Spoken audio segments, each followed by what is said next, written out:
Long tail versus short tail. जब भी ये सवाल पूछा जाता है ना, तो हमारा आंसर बड़ा सिंपल होता है। 3 वर्ड से छोटा है तो शॉर्ट टेल, और 3 वर्ड से ज्यादा है तो लॉन्ग टेल। हो गया difference between the short tail and long tail, खत्म कहानी। ऐसा अगर आपको भी मालूम है तो ये वीडियो आपके लिए बहुत इंपॉर्टेंट है, क्योंकि आज के इस वीडियो के अंदर हम ये short tail keywords and long tail keywords का एग्जैक्ट मतलब क्या होता है, और इसका आपको कभी आपसे पूछा जाए तो क्या आंसर करना है, और कब कौन सा आपको इस्तेमाल करना है, लाइक शॉर्ट टेल करना है कि लॉन्ग टेल करना है, पूरा डिटेल के अंदर जो है हम इस वीडियो में समझने वाले हैं। वीडियो को अंत तक जरूर देखिएगा। मेरा नाम है मंजीत सिंह, आप देख रहे हैं आपका अपना channel digital Manjeet. So guys, मैं यहां पे पहले बता दूं आपको, ये एक एसईओ के अंदर हम इस्तेमाल करते हैं, दोनों ही कीवर्ड्स टेक्निक्स हैं। अभी पहले डिफरेंस समझ लेते हैं कि शॉर्ट टेल और लॉन्ग टेल, है ना। तो शॉर्ट टेल और लॉन्ग टेल अगर आपसे कोई सवाल पूछे तो आपको आंसर करना है कि जो शॉर्ट टेल है वो एक जनरल इंक्वायरी है, और जो लॉन्ग टेल है वो एक स्पेसिफिक कंडीशन है, एक स्पेसिफिक क्वेरी है। अब इसको थोड़ा सा डिटेल में जरा हम समझ लेते हैं। शॉर्ट टेल क्या है? सो बेसिकली शॉर्ट टेल यानी कि एक पर्सन जिसके पास में जो सर्च इंजन पे सर्च तो कर रहा है, लेकिन किसी भी चीज को स्पेसिफाइड नहीं है उसके पास में, उसका एक परफेक्ट गोल जो है वो अभी तक उसको नहीं पता है, अभी सिर्फ वो एक तरह से जनरल इंक्वायरी कर रहा है। एग्जाम्पल के लिए अगर मैं लिखता हूं यहां पे डिजिटल मार्केटिंग, मैंने सर्च किया डिजिटल मार्केटिंग। अब डिजिटल मार्केटिंग जो है ये एक, इसके ऊपर बहुत ज्यादा हैवी ट्रैफिक अवेलेबल है और बहुत सारे रिजल्ट्स आ जाएंगे। अब ऐसे में ये पता नहीं चल पा रहा उस पर्सन के इस डिजिटल मार्केटिंग लिखने से कि वो डिजिटल मार्केटिंग अपने लिए कोई एजेंसी ढूंढ रहा है, डिजिटल मार्केटिंग का कोई कोर्स फाइंड आउट कर रहा है, या डिजिटल मार्केटिंग की वो ट्रेनिंग प्रोवाइड करने जा रहा है, या डिजिटल मार्केटिंग का कोर्स कैसे क्रिएट किया जाता है। तो यू कैन सी यहां पे उसका कोई एक सिंगल स्पेसिफिक डायरेक्शन नहीं है।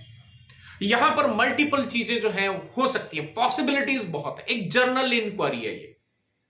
तो यहां पे उसका जो मेन फोकस है वो नहीं पता चल रहा। ऐसे में अगर आपकी वेबसाइट यहां पे रैंक कर जाती है, तो अगर वो कोर्स के लिए सर्च कर रहा था और आपकी वेबसाइट जो है डिजिटल मार्केटिंग एजेंसी के हिसाब से डिजाइन किया गया है, और आपके पास में वो ट्रैफिक आता, तो डेफिनेटली वो इररिलेवेंट ट्रैफिक हो जाएगा, और जिससे वो तुरंत ही आएगा और तुरंत ही छोड़ देगा, बिकॉज उसका इंटरेस्ट एक्चुअली कुछ और है, लेकिन वो किसी और पेज पे आ गया। तो इसीलिए शॉर्ट टेल कीवर्ड का इस्तेमाल करते वक्त हमारा जो कॉन्सेप्ट है वो क्लियर होना चाहिए कि हमारा इस पेज के ऊपर में आकर लोग क्या कर सकते हैं। राइट, आई होप कि आइडिया लग गया होगा, बट डोंट वरी, अगर नहीं लगा तो मैं आपको जो प्रैक्टिकल दिखाऊंगा तब आपको बताऊंगा कि शॉर्ट टेल कहां पर कैसे इस्तेमाल करने होते हैं। अभी हम बात करते हैं लॉन्ग टेल कीवर्ड। अब लॉन्ग टेल अगेन उसी कीवर्ड के ऊपर में एग्जांपल ले लेते हैं। लॉन्ग टेल कीवर्ड का जैसे मैंने बताया कि आपका एक स्पेसिफिक टारगेट।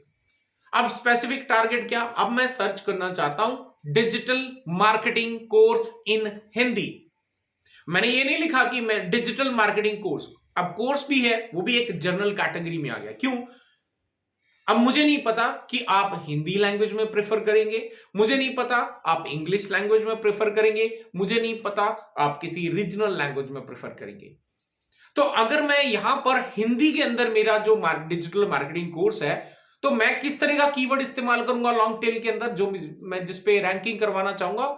अगर कोई सर्च कर रहा है digital marketing course in Hindi, तो वो मेरा एकदम परफेक्ट रिलेवेंट ट्रैफिक है। राइट, अगर मेरा कोर्स इंग्लिश में है तो I will go with the digital marketing course in English. तो ये एक लॉन्ग टेल कीवर्ड हो गया, बिकॉज इसमें एक फिल्टर होकर आपके पास में एक एक्यूरेट जो ट्रैफिक आपको चाहिए है, वही ट्रैफिक आपकी वेबसाइट पे आएगा, वही आपके पेज पे आएगा, और वहां से डेफिनेटली आपका जो भी कॉल टू एक्शन होगा, राइट, वो यहां पे लिया जा सकता है।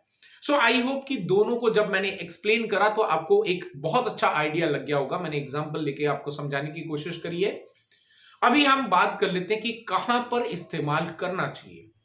अगर मान लीजिए अगर आप शॉर्ट टेल कीवर्ड के साथ में जा रहे हैं और आप एक ऐसा पेज डिजाइन कर रहे हैं जहां पर आप everything about that particular word के बारे में डिटेल में लिखना चाहते हैं। लाइक आप डिजिटल मार्केटिंग के अंदर क्या क्या कर सकते हैं, like digital marketing agency start कर सकते हैं आप। एक डिजिटल मार्केटिंग सीखने के बाद आप एक कोर्स क्रिएट कर सकते हैं। आप खुद एक डिजिटल मार्केटिंग कोर्स अगर नहीं है तो आपको करना है तो आप कर भी सकते हैं।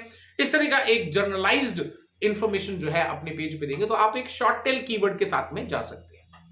लेकिन हम अगर लॉन्ग टेल की बात करें तो जहां पर हमारा जो टारगेट ऑडियंस है बिल्कुल फिल्टर करके लाना चाहते हैं हम, बिल्कुल स्पेसिफिक लेकर आना चाहते हैं कि जिसको ये नीड है, जो ये सर्च करेगा वही मेरे पेज पर आए।